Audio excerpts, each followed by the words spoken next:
Hello everyone, आज मैं आप लोग के सामने क्लास 10th एक्सरसाइज 8.1 प्रश्नावली 8.1 अर्थात है ना त्रिकोणमिति चैप्टर का क्वेश्चन नंबर 2 लेकर आया हूं। तो देखिएगा, क्वेश्चन आपका है आकृति 8.13 में tan p minus cot r का मान ज्ञात कीजिए। आकृति 8.13 आपका बोर्ड पे बना दिया गया है।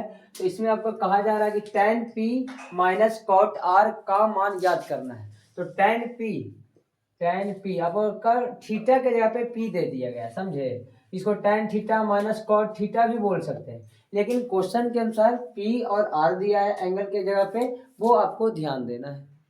तो थीटा के जगह पे आप p करिए और इस थीटा के जगह पे r करिए। प्रश्न के अनुसार यदि tan थीटा का मान कोई कहेगा निकालने के लिए, तो आप तो जानते हैं कि tan थीटा बराबर लंब बटा आधार होता है। तो लंब का मान आधार का मान है ना, दो चीज तो रहना चाहिए तभी तीसरा निकलता है। एक कर्ण का मान दिया हुआ या लंब चाहे आधार कुछ भी हो सकता है, यह आपको पता है। तो tan p ही का मान निकालते हैं। एक चीज आपको यहाँ ध्यान देना होगा कि इस एंगल के अनुसार आपका लंब होता है। तो tan p, तो p के सामने वाली भुजा आपका QR लंब हो जाएगा। tan p के लिए लंब आपका QR है। तो आपका p बराबर वाट, b बराबर 12 और h बराबर कितना 13। कर्ण कभी भी चेंज नहीं होता, लेकिन लंब और आधार है ना एक दूसरे से चेंज होते रहते हैं। तो सुनिएगा, लंब बटा आधार, तो लंब नहीं पता है, आधार मालूम है 12। लंब का निकालने का फॉर्मूला हो जाता है कि कर्ण के स्क्वायर में से आप आधार का स्क्वायर के अंडर रूट करिए, फॉर्मूला होता है। क्यों? क्योंकि चूंकि लंब के स्क्वायर प्लस आधार के स्क्वायर बराबर कर्ण के स्क्वायर। तो हमको सिर्फ और सिर्फ किसका चाहिए? लंब का मान चाहिए। तो पी स्क्वायर बराबर हो जाएगा एच स्क्वायर, प्लस बराबर के बाएं साइड है तो प्लस बी स्क्वायर, दाहिने साइड जाएगा तो माइनस बी स्क्वायर। तो H square minus B square, एक पी बराबर चाहिए खाली, तो स्क्वायर इधर आकर के अंडर रूट में, तो H square minus B square आपको समझ में आ गया होगा। ठीक है, कोई दिक्कत? सुनिएगा तो देखिएगा, है ना। तो H square minus B square हो गया। तो एच का मान आपको 13 दिया है, तो 13 का स्क्वायर माइनस बी का मान 12, तो 12 का स्क्वायर। दैट मीन 13 का बार 169 और 12 का 144, सबको पता है। तो इसमें से घटेगा 9 में से 4 गया 5, 6 में से 4 गया 2 और 1 में से गया 0। तो 25 किसका वर्गमूल है? तो 5 का, अर्थात पी का मान कितना आ गया? 5 सेंटीमीटर आ गया। तो आप बना सकते हैं आराम से, इसको इरेज करते हैं बाबू।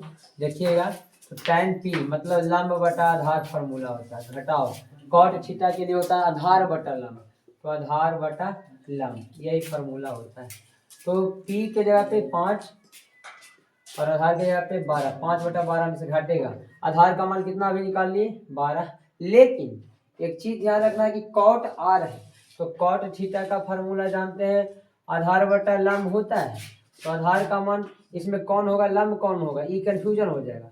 तो थीटा के जगह पे r दिया है, तो r यह हो गया, तो r के सामने वाला भुजा लंब होगा, यानी ये अब लंब हो जाएगा। 12 क्या हो जाएगा? cot थीटा के लिए 12 क्या हो जाएगा? लंब हो जाएगा, p का मान है। और यह आपका 5 किसका मान हो जाएगा बाबू? तो b का मान हो जाएगा। तो कहने का मतलब b के जगह पे आपको 5 रखना पड़ेगा और p के जगह पे आपको कितना रखना पड़ेगा? 12। तो b के जगह पे 5 रखिए, p के जगह पे कितना रखिए? 12। क्यों? क्योंकि r है, एंगल r है, एंगल बदल रहा है और tan का अपोजिट कॉट है, इस कारण से भी 5/12। तो इसको हम बताएंगे क्या? 12 में से 12 गया, 12 एलसीएम में 5, 12 में से 12 अथी आपका एक मतलब कटेगा, 5 में से 5 गया 0, 0/12 0। ऐसे सब बचपन से जानते हैं 5/12 में से, मतलब सेम टू सेम डिजिट में से, है ना, सेम टू सेम। यदि 8 में से 8 गया तो भी 0, 5 में से 5 गया तब भी 0। तो इसको हल करने का जरूरत नहीं है। तो एक लाइन में सीधे बोलेगा कि 5/12 में से 5/12 चला गया, तो आंसर क्या हो जाएगा? 0 हो जाएगा। ठीक है, तो यही आपका आंसर हो गया tan p minus cot r का। ठीक है, उसके बाद देखिएगा, यदि sin a बराबर 3/4, यदि sin a बराबर 3/4, तो cos a और sec a का मान ज्ञात करना है। तो sin a that means Babu sin theta का मान है। तो sin थीटा का फॉर्मूला लंब बटा कर्ण, तो लंब कितना हो गया? 3, कर्ण कितना हो गया? 4। तो आधार के लिए फॉर्मूला कौन होता है? लंब के स्क्वायर प्लस लंब कर्ण, हाँ सॉरी, कर्ण के स्क्वायर में से घटाइए किसका स्क्वायर, कर्ण का स्क्वायर में से किसका स्क्वायर घटाना है, तो आपका हो जाएगा लंब का स्क्वायर।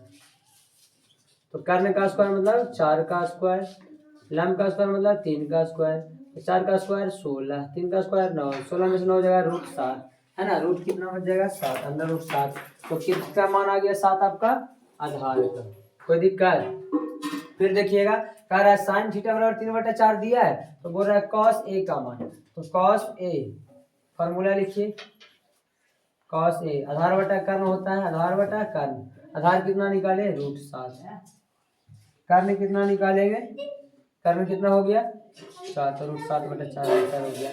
फिर आपका सेक ए, तो सेक ए का फॉर्मूला आपका हो जाएगा कर्ण बटा आधार, तो कर्ण कितना 4, आधार कितना √7, तो यही आपका 4/7 होगा, उसको उलट देंगे। कोई दिक्कत?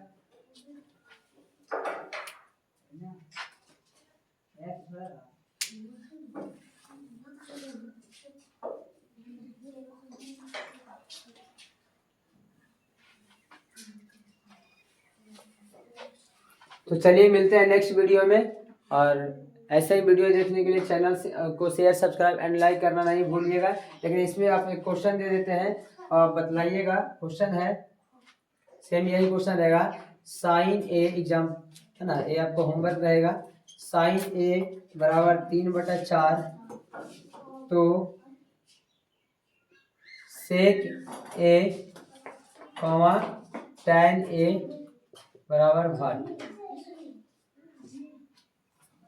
नहीं 3/4 नहीं 5/12 कर देते हैं, 13 कर देते हैं, ठीक है। साइन ए बराबर 5/13, तो सेक ए और tan ए का मान बदलाना है, यह आपका HW का होमवर्क रहेगा, क्वेश्चन रहेगा, ठीक है। चलिए मिलते हैं नेक्स्ट वीडियो में, थैंक्स फॉर वॉचिंग।